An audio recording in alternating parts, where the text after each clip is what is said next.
Conseils que je donnerais aux étudiants? Il y en aurait plein en fait.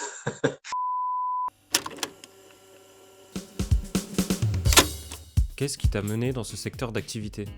Quand j'ai commencé en fait, en tant qu'ergonome, j'ai commencé comme consultant et très vite, donc c'était il y a 10 ans, hein, on a été appelé sur la thématique des risques psychosociaux, donc j'y suis allé parce qu'il fallait en fait. À quoi ressemble ton quotidien au travail?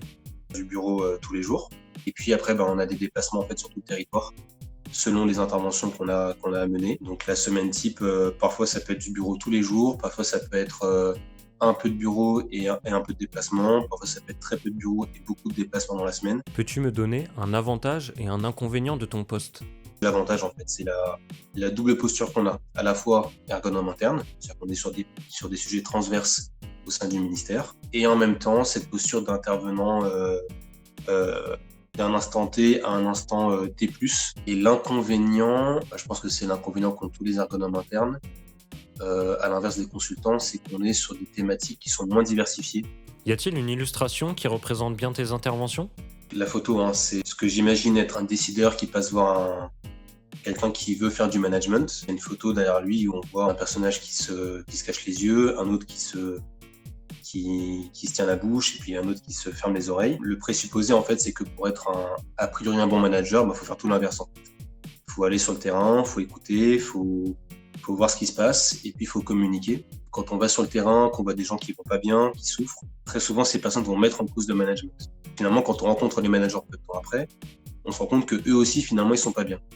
En tant qu'ergonome et psychologue du travail, fais-tu appel à tes deux statuts à chaque intervention? Je fais clairement appel aux deux. Au ministère, j'ai que ma casquette d'ergonome, mais les compétences que j'utilise, c'est clairement celle d'ergonome et celle de psychologue du travail. Lorsque je suis face à des opérateurs en situation de grande souffrance, je vais mettre un petit peu ma casquette d'ergonome et je vais vraiment être à l'écoute, euh, juste pour faire du bien en fait. Penses-tu qu'ergonome est un métier d'avenir? Dans l'avenir, il y aura du travail. Donc s'il y a du travail à l'avenir, logiquement, ce travail aura besoin d'être analysé, d'être compris. Donc de mon point de vue, il y aura toujours besoin d'ergonomes. Mais je pense qu'on n'est pas encore suffisamment bien identifié. Si on veut être un métier d'avenir, il faut qu'on arrive à mieux communiquer encore sur qui on est, sur ce qu'on fait. Qu'envisages-tu pour la suite de ta carrière? Comme je l'ai dit, je suis ergonome au ministère des Finances. Mais à côté de ça, j'ai aussi d'autres activités, hein. Je suis enseignant dans différentes universités, dans différentes écoles. C'est quelque chose qui me plaît. Donc je compte continuer de faire ça. À côté de ça, j'ai développé une structure d'accompagnement et de formation avec un collègue. Donc l'idée, ce serait peut-être de développer ça. Quels conseils nous donnerais-tu en cette fin d'année de M2? Ce conseil, ce serait, en gros, ayez des bases solides en ergo, parce que ça, c'est nécessaire. Et en même temps, d'aller voir ce qui se fait un petit peu en dehors pour être un peu à la page, quoi. Et maintenant, que vas-tu faire après cette interview? J'ai un entretien téléphonique cet après-midi que je prépare.